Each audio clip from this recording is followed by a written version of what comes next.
បាទជំរាបសួរលោកគ្រូខ្ញុំឈ្មោះផនសុជាតិនៅក្នុងថ្នាក់ D លេខរៀងទី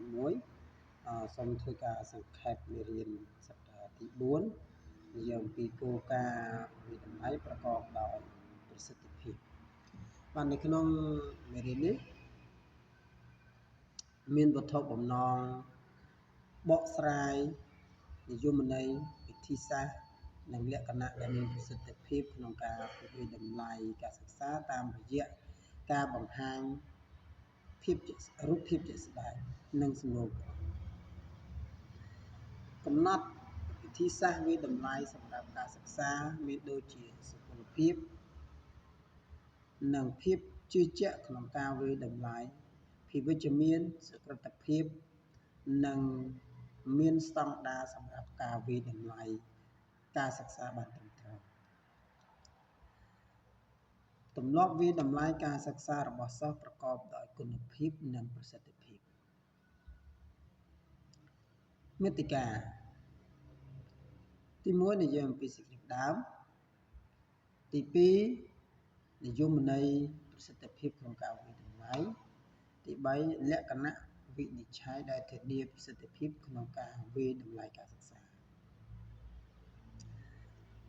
ទី4និយាយអំពីបញ្ហាប្រឈមក្នុងដំណើរការនៃការធ្វើតេស្តនិងការប្រឡងទី5និយាយអំពីប្រសិទ្ធភាពក្នុងដំណើរការនៃការធ្វើតេស្តនិងការប្រឡង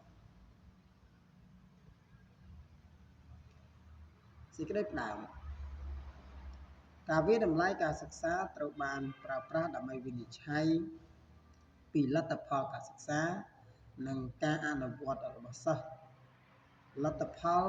ត្រូវបានប្រើប្រាស់ដើម្បីកំណត់ពីបំណិននិងខ្លឹមសារចំណេះដឹងដែលទទួលបាន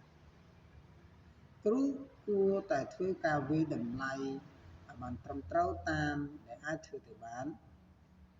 ហើយគួរតែពិនិត្យពីលទ្ធផលនៃការវិតម្លៃដើម្បីជាមធ្យោបាយក្នុងការកែលម្អសិស្សគ្មានការវិតម្លៃណាដែលត្រឹមត្រូវល្អឥតខ្ចោះទេ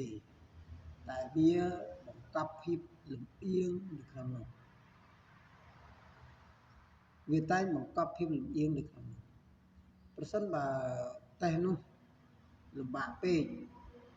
នោះអ្នកអាចសន្និដ្ឋានបានថាសិស្សរៀនបន្តិចតែបើសិនជាតេស្តនោះស្រួលពេកអ្នកអាចកំណត់បានថាសិស្សនោះយល់ដឹងបានច្រើនតើអ្វីជាប្រសិទ្ធភាពក្នុងការវិតម្លៃការសិក្សាប្រសិទ្ធភាពក្នុងការវិតម្លៃការសិក្សាសំដៅទៅលើប្រសិទ្ធភាពក្នុងការវែងការវិតម្លៃនិងជឿជាក់បានពីការវាស់ស្ទង់ការយល់ដឹងចំណេះដឹងនិងជំនាញរបស់សិស្សការវិតម្លៃដែលមានគុណភាពផ្ដល់លទ្ធផលដែលទៀងទាត់នឹងការគ្រប់គ្រងការសិក្សានិងការលើកទឹកចិត្តសិស្សប្រាប់ឲ្យដឹងពីការធ្វើការសម្រេចចិត្តក្នុងការបង្រៀន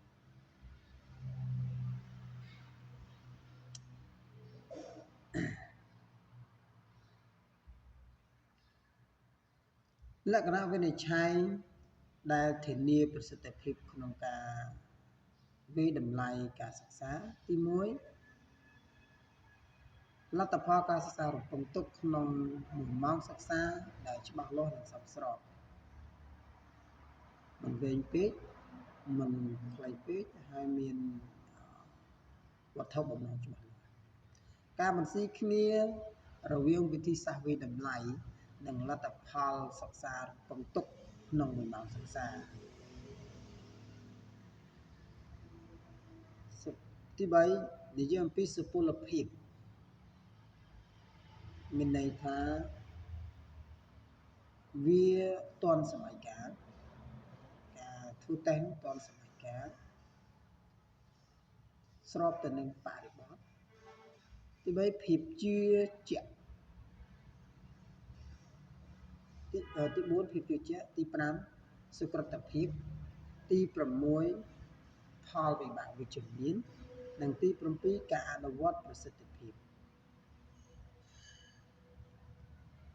ទី4និយាយអំពីបញ្ហាប្រឈមក្នុងដំណើរការនៃការធ្វើតេស្តនិងប្រឡងចឹងបញ្ហានៃការធ្វើតេស្តនិងប្រឡងមាន3ទី1 fight ទី2 flight ទី3 freeze fly មានន័យថាមុនពេលការប្រឡងកាលឡើងគឺគាត់មានអារម្មណ៍ភ័យខ្លាចតែនៅពេលដែលប្រឡងមានន័យថាគាត់អឺអឺគាត់អត់ចេះមានន័យថាគាត់អត់ចេះហើយមួយទៀត freeze មានន័យថា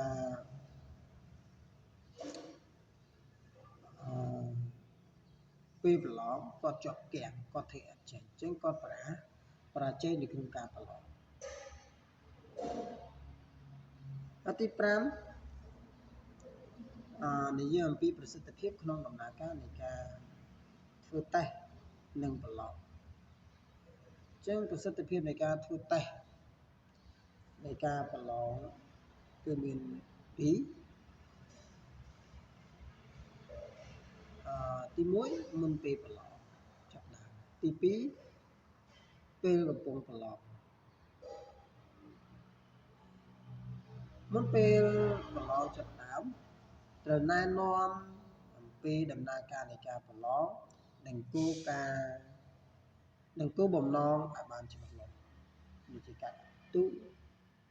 ការដកពិន្ទុជាដើមទី2បន្សាំមានន័យថាយើងត្រូវឧស្សាហ៍ធ្វើតេស្តជាប្រចាំដើម្បីឲ្យប្រស៊ាំទៅនឹងការប្រឡងទី3និយាយអំពីការលើកទឹកចិត្តទី4និយាយអំពីការប្រឡងគ្រាន់តែជាការវាយតម្លៃ